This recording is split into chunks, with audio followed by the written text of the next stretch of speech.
नमस्ते. काय म्हणतात? बरं आहे ना? तब्येत पुढे चला पुढे.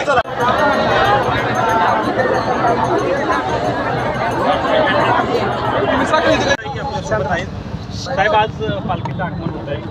जिल्ह्यामध्ये कशा पद्धतीची उपाययोजना करण्यात आली आहे? आज बघा, माऊलींच्या पालखीचं निरास्नान झाल्यानंतर आपल्या सातारा जिल्ह्यामध्ये आगमन झालं. गेल्या वर्षीपासून आपण सातारा जिल्ह्यामध्ये माऊलींच्या पालखीला, माऊलींच्या पादुकांना पोलीस दलाच्या वतीनं शासकीय मानवंदना देण्याची प्रथा सुरू केलेली आहे. आज देखील आपण जिल्हा पोलीस दलाच्या वतीनं, जिल्हा प्रशासनाच्या वतीनं, राज्य सरकारच्या वतीनं माऊलींच्या पालखी सोहळ्याला शासकीय मानवंदना या ठिकाणी अर्पित केली आणि वारकऱ्यांच्या सगळ्या आरोग्याच्या सुविधा, स्वच्छतागृहांच्या सुविधा, पिण्याच्या पाण्याच्या सुविधा, ज्या ज्या ठिकाणी अन्नछत्र सुरू आहेत त्या ठिकाणी अन्नछत्राची सुविधा या अत्यंत नेटक्या पद्धतीनं गेली महिनाभर आम्ही त्याचं नियोजन करतोय.